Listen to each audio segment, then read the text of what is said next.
Buenos días, ¿cómo están? Volvimos al set para pasar el frío. Súper, ¿estamos listos? ¿Podemos empezar? Perfecto. Muy buenos días a todos y a todas. Queremos, además de saludarlos en este último lunes de marzo, partir la vocería con la muy buena noticia de la visita de nuestro presidente Gabriel Boric a India.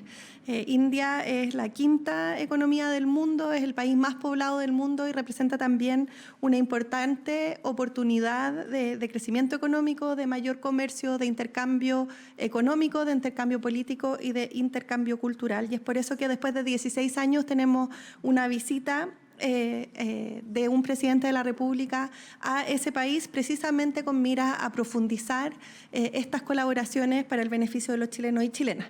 Durante la visita, el presidente y una delegación amplia de empresarios, científicos, emprendedores, incluso algunos profesores, como ya es tradición en estas giras, van a visitar 3 polos estratégicos. Primero, Nueva Delhi, que es la capital política, donde se tendrán reuniones con el primer ministro y con otras autoridades precisamente para profundizar los lazos políticos.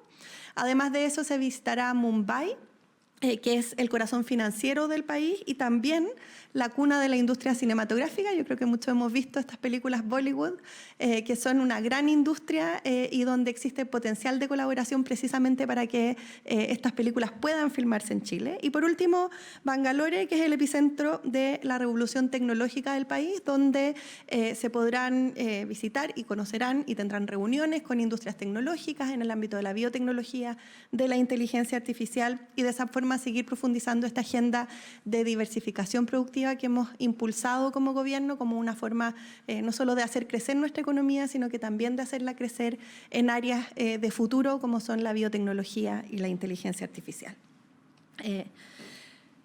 Junto con eso, y durante la semana, ¿verdad?, estaremos informando de los avances de esta gira, las distintas reuniones políticas, los foros empresariales que se van a realizar y, por supuesto, hacia fines de la semana ya los resultados de estas distintas acciones. Esta semana va a estar marcada también por el inicio legal del funcionamiento del Ministerio de Seguridad. Como ustedes saben, este es un ministerio que se discutió durante largos años en el Congreso. Estuvimos 18 años discutiendo la creación de este ministerio. Es una muy buena noticia para los chilenos y chilenas, es una muy mala noticia para los delincuentes y con ese lema y con esa lógica parte con toda la energía un ministerio que además va a empezar a funcionar sin interrupciones, ¿verdad? Hoy día subsecretario Cordero, mañana ministro Cordero, junto con los equipos de la Subsecretaría de Interior y también equipos de prevención del delito, además de la Agencia Nacional de Ciberseguridad, se van a trasladar y van a ya empezar este proceso de instalación que lo que va a permitir es que los esfuerzos que hemos hecho durante los últimos años para generar mayor coordinación entre las policías, mejores facultades para la investigación, más tecnología, mejor financiamiento, en fin, esta serie de medidas que se han impulsado en el último tiempo tengan también una traducción institucional y se puedan proyectar como política de Estado. La seguridad es la principal preocupación de los chilenos, es también la principal preocupación del gobierno y es por eso que ya el proceso de instalación de este ministerio es sin duda una muy buena noticia y que esperamos permita profundizar en resolver los problemas de la gente y que efectivamente los resultados que hemos visto se empiezan a visorar en materia de delincuencia puedan seguir esta tendencia y puedan seguir disminuyendo con el tiempo. Junto con eso, y a propósito de las transformaciones, pudimos celebrar, ¿verdad?, el aniversario del Royalty Minero. Este es un proyecto que también se logró mediante un acuerdo transversal de distintos sectores políticos que hoy día nos permite que más de 300 comunas a lo largo del país se vean beneficiados por los recursos de la minería. Estamos hablando de 440.000 millones de pesos que se distribuyen en más de 300 comunas y que permiten cosas muy concretas. Permiten la construcción de plazas, el mejoramiento de caminos, permiten la compra de cámaras de seguridad, permite precisamente que el desarrollo se distribuya de manera equitativa en todas las comunas del país y eso, por supuesto, es una muy buena noticia para las familias chilenas. Quisiera, ya para ir cerrando, referirme a la campaña de vacunación. La campaña de vacunación es en realidad el Programa Nacional de Inmunizaciones. Es una política de Estado que está vigente en Chile desde 1978. Gracias a esa política hemos reducido y prácticamente, no erradicado, pero avanzado muchísimo en la protección de nuestros niños y niñas frente a la viruela, a la poliomielitis y al sarampión. El programa de vacunación también hoy día nos permite enfrentar una campaña de virus respiratorio, una temporada de virus respiratorio que esperamos, al igual que el año pasado, no cobre la vida de ningún niño de menor de un año, ¿verdad? Que fue un resultado que obtuvimos por la responsabilidad de todos y todas de ir a vacunarnos. Es una campaña que hemos adelantado este año precisamente a propósito de lo mismo y que hemos logrado buenos resultados con una población vacunada que ya alcanza cifras récord respecto al año pasado y que esperamos continúe en esa senda. Y lo queremos recalcar porque durante los últimos días hemos escuchado preocupantes declaraciones de quienes aspiran a liderar el país. Estoy hablando precisamente del candidato Kaiser, que desconoce el efecto de las vacunas, que llama a revisar esta política pública de Estado que hace que Chile esté más seguro, que nuestros niños estén más seguros. Y eso es absolutamente inaceptable. Los planes de inmunización son una política de Estado, se fundamentan en evidencia científica, salvan vidas. Y eso es algo que no podemos poner en riesgo, es algo que no podemos poner en duda y que lo responsable de hacer es proteger y cuidar. Así que el llamado que hacemos es a la responsabilidad, a continuar con la vacunación y a asumir esto como una responsabilidad de todos quienes vivimos en sociedad, ¿verdad? Tenemos que inmunizarnos, tenemos que vacunarnos. Es la forma en cómo logramos que nuestros niños y nuestras niñas estén seguros. Por último, y con esto ya voy cerrando, y a propósito de desinformaciones, ¿verdad? Durante el fin de semana circularon algunas imágenes del presidente Gabriel Boric con comentarios bastante inapropiados, inoportunos y poco precisos. Esta información fue aclarada por la misma persona que grabó el video del cual se tomó la imagen, fue aclarado por el propio presidente de la República. Se trataba de una situación absolutamente ciudadana, tranquila, de buenas formas, ¿verdad? Donde un niño quiso sacarse una foto con el presidente y a partir de ahí se derivó toda clase de especulaciones y de conjeturas. Creemos que es el momento, y a propósito de esto, de mirar el asunto con altura, de reflexionar respecto de qué compartimos en redes sociales y de cómo nos hacemos cargo de que la desinformación no prolifere a través de estas redes, porque con eso nos cuidamos entre todos y cuidamos también a nuestra democracia. Así que queremos aprovechar la oportunidad para a todos invitarlos a visitar también la campaña que estamos impulsando desde la CGGO, el Aguanta, Chequea, Comparte.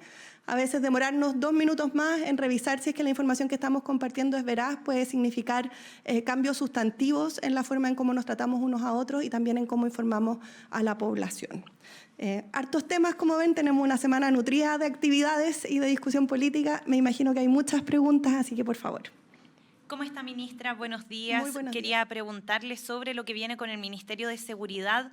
No están todavía designados todos los seremis definitivos. Hay algunos que van a estar de carácter interino. ¿Cuáles van a ser los plazos que se va a tomar el Ejecutivo para las designaciones definitivas y cuáles podrían ser las primeras actividades que va a tener el próximo ministro Cordero? Efectivamente, como decíamos, esto es un proceso que tiene que darse sin interrupciones y es por eso que junto con el nombramiento de las autoridades nacionales se están aplicando las subrogancias o interinatos en las autoridades regionales con miras a tener la mayor cantidad de autoridades ya nombradas durante los meses de abril y mayo, ¿verdad? Esto se está haciendo a máxima velocidad, pero sin descuidar las funciones que corresponden, que son las que se están ejecutando, y es por eso que están estas autoridades interinas, ¿verdad? Hay que recordar que en particular los seremis tienen altas exigencias técnicas que están establecidas en la ley y que por lo tanto tienen que cumplirse en esos nombramientos. Respecto de las primeras actividades del Ministerio, bueno, el subsecretario Cordero ha estado incansablemente desplegado en actividades en terreno, visitando comisarías, coordinándose con las distintas autoridades. Mañana ya asume en propiedad el cargo con el traslado, por supuesto, a las oficinas. Van a estar los equipos en ese proceso y el miércoles también en actividades en terreno se darán a conocer cifras vinculadas a la tasa de homicidios, ¿verdad? Que es una cifra que se mide regularmente, que es una cifra que se construye mediante el trabajo de expertos y que nos permite también hacer una evaluación de cómo están funcionando las políticas públicas. ¿Pueden cerrar la puerta porque me escucho con eco? Muchas gracias. Buenos días, ministra. Muy buenos días. Quería preguntarle también a propósito, bueno, usted lo mencionaba en su intervención inicial, declaraciones del candidato Johannes Kaiser. Lo que le quería preguntar sobre eso es a propósito de este calificativo que él utilizó en cuanto al Ministerio de la Mujer, que lo calificó como una cartera inútil. ¿Cómo lo ve el Ejecutivo y también qué piensan de que se ponga en duda este tipo de cartera? A ver, creo que el riesgo de retroceso en temas que son fundamentales que ha puesto en evidencia el candidato Kaiser son abrumadores, ¿verdad? Estamos hablando de un ministerio que ha permitido que el 45% de los deudores de pensiones de alimentos hoy día paguen o hayan llegado a un acuerdo. Estamos hablando de más de 1 billón de pesos en pensiones de alimentos a través de una ley que se impulsó precisamente por el Ministerio de la Mujer. El candidato Kaiser pone en cuestionamiento temas tan sensibles, ¿verdad?, como los abortos en casos de violación, señalando que era una regla que protegía a los violadores. Ese es el nivel del que estamos hablando, de una persona que desconoce los contenidos de la ley. La propia ley señala que en caso de menores de edad el servicio de salud quien tiene que hacer la denuncia y en caso de mayores de edad corresponde a la víctima si es que lo desea, ¿verdad? Y eso, esa especificidad de la ley es fundamental. Entonces, el entender que la ley lo que señala es que es necesario hacer la denuncia, que se entregan las facultades a las personas, que hay una discusión en materia de género, ponerlo en duda nos parece francamente inaceptable. Los derechos de las mujeres son una conquista y el trabajo de generaciones y generaciones. Son nuestras abuelas, nuestras madres, nuestra propia generación, y lo hacemos para nuestras hijas también. ¿De verdad queremos volver a eso? ¿Queremos volver a cuestionar el derecho a voto? ¿Queremos volver a poner en duda las violaciones? ¿Eso es lo que queremos? Bueno, como gobierno estamos claros de que no, y por eso el llamado que hacemos, igual como lo hacemos respecto de las vacunas, es a informarse, a no plantear retroceso y a ser responsable en lo que proponemos a la ciudadanía. Ministra, en otro tema le quería preguntar si desde el Ejecutivo están barajando medidas respecto de los nuevos cortes de luz tras las lluvias. ¿Qué garantías existen de que en este invierno no se repitan los mismos acontecimientos que ocurrieron el año pasado durante agosto? A ver, efectivamente tuvimos en la región metropolitana y en la región de los lagos cortes de luz que en su momento máximo afectaron a 130.000 clientes. Esto activó el trabajo que se hace regularmente con las empresas de distribución y con la Superintendencia de Electricidad y Combustible, la SEC. Los cortes se debieron a distintos motivos, desde árboles caídos, problemas con alimentadores que se evalúan cada uno de acuerdo a su mérito y que se van resolviendo caso a caso. Y además de eso, igual como ha ocurrido en otros acontecimientos, la SEC está no solo constantemente monitoreando la red, sino que también llevando adelante las investigaciones que nos permiten determinar multas en caso de que sea necesario, sanciones o compensaciones, que es lo propio que establece la ley. Se han reforzado esos esfuerzos y además se han intensificado el trabajo que hace la SEC, el Ministerio de Energía, con el coordinador eléctrico, con las empresas, precisamente para evitar que estas situaciones se vuelvan a repetir. Y por último, por mi parte, el mandatario estadounidense Donald Trump declaró este 2 de abril como el Día de la Liberación, donde empezarán a regir los nuevos aranceles a ciertos países. En esa línea, mi consulta al respecto, lo que le quería preguntar es ¿cómo se prepara el país para esta política que, si bien no toca a Chile directamente, podría tener importantes repercusiones? Efectivamente había una discusión amplia en temas arancelarios en los últimos meses, ¿verdad? Tema para el cual Chile, igual como lo hemos hecho en otras ocasiones, se ha preparado usando las herramientas institucionales que tenemos, fortaleciendo el comercio. La propia visita del presidente a India habla del compromiso que tenemos como país, ¿verdad?, en la apertura de mercados nuevos, en el poder trabajar con los distintos países del mundo para abrir oportunidades a nuestra industria minera, agroalimentaria, tecnológica, en fin.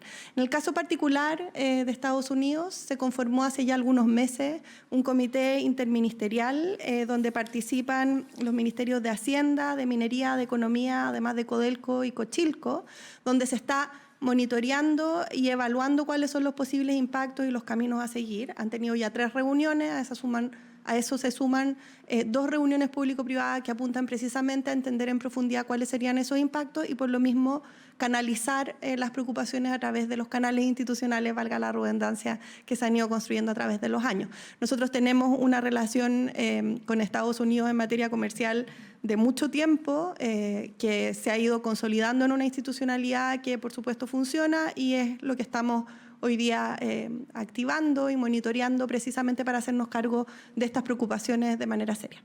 Eso, ¿cuál es el llamado que pueden hacer desde el gobierno hacia los gremios, considerando que ellos han planteado su preocupación por el tema, han dicho que Chile necesita, por ejemplo, ampliar sus vínculos con otros países para evitar posibles problemáticas que podría traer una posible alza de aranceles de Estados Unidos? Bueno, creo que lo que ocurre esta semana en India responde un poco a su pregunta, ¿verdad? Es una gira que ha sido muy valorada por los gremios, en la que participa una delegación empresarial amplia y que sin duda apunta a profundizar en esta política de apertura y de diversificación que ha sido fundamental para el desarrollo económico de nuestro país. A eso se suma el abordar los desafíos y las discusiones arancelarias con responsabilidad a través de los canales institucionales, los tratados de libre comercio y con un monitoreo de las autoridades en participación y colaboración con el sector privado que es constante, precisamente para poder adelantarnos y estar siempre preparados ante cualquier situación que pudiese ser perjudicial para nuestra industria. Ministra, hola. Por el tema de la foto del presidente que circuló el fin de semana, que tuvo que salir a desmentir, ¿por qué apunta a la derecha? El diputado Kast tuiteó expresamente que esto era un problema de seguridad nacional. El candidato Kaiser. El candidato Kast. Dije diputado, por eso me corrigieron. Ya, ¿ven? Es que aquí atacamos la desinformación inmediatamente. No queremos generar ningún tipo de confusión.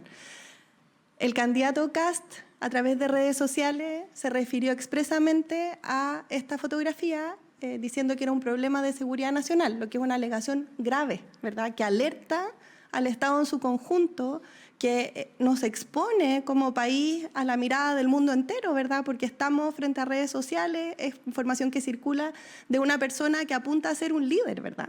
Y eso es preocupante. Y por lo tanto, el llamado que hacemos es a ser responsables respecto de lo que se comparte en redes sociales. Aquí estábamos hablando de un video que tomó un papá con el presidente queriendo sacarse una foto con su hijo que estaba con la camiseta del partido de fútbol que le gusta, en una actitud absolutamente amistosa. Transformar eso en una mentira y en un problema de seguridad nacional es una irresponsabilidad. Y por lo tanto tenemos que ser cuidadosos. Y por eso el llamado es a que reflexionemos. Bueno, ¿qué pasa? ¿Qué hacemos? ¿Qué hacemos que además tenemos posiciones de alta exposición pública o incluso de liderazgo? ¿Qué hacemos con la información que recibimos de redes sociales? ¿Cómo la chequeamos? ¿Cómo nos preocupamos de no difundir la desinformación? Ese es el llamado que hacemos y nos parece particularmente preocupante porque fue precisamente uno de los candidatos de la derecha el que elevó esto a un tema de preocupación mayor como podría ser la seguridad nacional. Ministra, ¿qué tal? ¿Cómo está? Muy buenos días. Consultarle respecto a si incomoda al gobierno la posición del Partido Comunista, se lo pregunto por varias cosas, principalmente la autora Carmona insistiendo en una nueva constitución, también apoyando la movilización de la CUT de este jueves y también parlamentarios comunistas que están apoyando la protesta de pescadores. Eso, ¿incomoda la posición del Partido Comunista y también está cerrado el debate para una nueva constitución a raíz de los dichos del mismo timonel del Partido Comunista? Varios temas en la pregunta, voy de a uno. Lo primero, respecto de los parlamentarios y las protestas que tuvimos de parte de los pescadores, fueron los propios parlamentarios los que se refirieron a la materia. Aquí lo que se hizo fue informar respecto de una posible votación en un proyecto de ley que esperamos todos avance, ojalá de manera rápida en el Congreso. Está en la Comisión de Hacienda, es necesario que se despache, los chilenos y chilenas esperan una nueva ley de pesca y es por eso que es importante que eso avance. Eso en el marco de información que transmitieron los diputados y que fueron ellos mismos quienes los aclararon. Segundo tema, respecto de las movilizaciones de los pescadores, el gobierno ha sido enfático. Aquí todas las personas tienen derecho a manifestarse de manera pacífica. Cuando se incorporan actos de violencia, como los que vimos durante la semana pasada, donde se destruyen herramientas propias de carabineros o incluso se ataca a carabineros generando lesiones, lo que el gobierno hace es actuar con todo el rigor de la ley y es por eso que se presentaron querellas criminales y se está persiguiendo y buscando a los responsables con mira a que sean sancionados como corresponde. Un tercer tema es la discusión política que podamos tener respecto de, por ejemplo, un futuro proceso constitucional. En esa materia el gobierno también ha sido claro. Nosotros no es parte de las prioridades, es una discusión que para este gobierno está absolutamente cerrada y por lo tanto no es una que vayamos a abrir en materia constitucional. El proceso constituyente tuvo su momento durante este gobierno, hoy día estamos enfocados en la implementación de las distintas reformas que sabemos son esenciales. Buenos días. Buenos en esa días. misma línea, también consultar respecto de las posiciones del Partido Comunista y en particular ante la posibilidad de que la ministra Jara pueda asumir una carrera presidencial. ¿Hay alguna previsión por parte del gobierno en términos de saber en qué momento van a ocurrir los cambios o en qué momento podrían verse comprometidos, en este caso, nuevos ministros? A ver, el gobierno está enfocado, como le decía, en la implementación de las distintas reformas. Ese es nuestro foco, nuestra prioridad, es donde está puesta toda nuestra energía de todos los ministros y ministras que somos parte del gabinete. Una conversación en paralelo es la que ocurre al alero de los partidos a propósito de los posibles candidatos o candidatas que ellos determinen con miras a una primaria. Todavía quedan varios que al mes de abril, ¿verdad? Estamos recién terminando marzo, por lo tanto hay tiempo y esa es una discusión que tiene que darse al alero de los partidos mientras el gobierno sigue gobernando preocupado de la implementación y eso es lo que estamos haciendo y son dos procesos que por supuesto corren en paralelo, independiente uno del otro y tenemos que ver cómo se desarrolla las próximas semanas. Buenos días, ministra. Buenos ¿Cómo días. califica el gobierno los dichos en el día de ayer de la exalcaldesa Iracy Hasler, que se refiere al tema de la filtración de sus conversaciones telefónicas? Ella apunta a la PDI y señala que la PDI actuó de forma ilegal y acusa incluso también una operación política. Apunta también los dardos al actual edil de Santiago, Mario Desbordes. ¿Cómo califica el gobierno esta acusación que hace? Bueno, como lo hemos hecho en otras ocasiones y respecto de estos casos judiciales que están abiertos y donde existen investigaciones pendientes, se trata de poderes independientes del Estado. Nuestra responsabilidad como gobierno es facilitar que esos procesos ocurran, por supuesto no intervenir en ellos y eso pasa por no pronunciarnos respecto de investigaciones en curso para que la justicia pueda determinar los hechos y a partir de los hechos las posibles responsabilidades si es que las hubieran. Ministra, buenos días. Se ha informado de 15 proyectos de inversión por más de 7.500 millones de dólares que están pendientes en el Comité de Ministros. ¿De qué manera se puede activar o se pueden destrabar esos proyectos de inversión? Porque no es poco dinero el que está ahí pendiente de desarrollo. Como gobierno hemos abordado el tema de crecimiento y de la inversión con mucho énfasis, energía y seriedad, ¿verdad? Desde el Gabinete de Procrecimiento y Empleo se ha hecho un monitoreo estrecho de proyectos de inversión, se ha acelerado la inversión pública, se ha sesionado en todas las regiones del país precisamente para destrabar proyectos y a eso se suma el esfuerzo legislativo que estamos haciendo con la ley de permisos, con las modificaciones al sistema de evaluación ambiental. Ese proceso incluye el análisis de todo este tipo de iniciativas que tienen que estar en distintas etapas, que pasan por comité de ministros y donde hemos puesto especial énfasis para que avancen de manera rápida y oportuna. Queremos más proyectos de inversión y es por eso que tenemos que estar permanentemente actuando y encima de esos proyectos. Este ejercicio supone, y es importante decirlo, no pasar por alto también las regulaciones que existen. O sea, aquí no solo queremos más proyectos de inversión, sino que estos proyectos de inversión tienen que cumplir con las regulaciones en materia medioambiental, pero también regulaciones de otro tipo. Creo que todos los que vivimos en Chile y que vemos las imágenes de los terremotos, por ejemplo, tenemos que revalorizar la importancia del cumplimiento de normas de construcción que impide que en Chile los edificios se caigan, ¿verdad? Y eso es también parte del proceso de institucionalidad y en algunos casos requiere de tiempo. Ese es el trabajo en el que estamos comprometidos, es lo que vamos a seguir haciendo en el esfuerzo permanente de mejorar la inversión y de profundizar algo que se hace aún más evidente cuando nuestro presidente con empresarios sale del país, ¿verdad? Que es que Chile es muy valorado por la inversión extranjera, que los países quieren trabajar y invertir con Chile y eso se debe también en gran parte a que tenemos una institucionalidad que es seria, que funciona y que es siempre permanente de procesos de mejora, que es lo que hemos hecho como gobierno. Súper. Que tengan muy buena semana. Nos vemos. a ver si salimos al entrepatio la próxima vez que acá hace calor. Gobierno de Chile. Chile avanza contigo.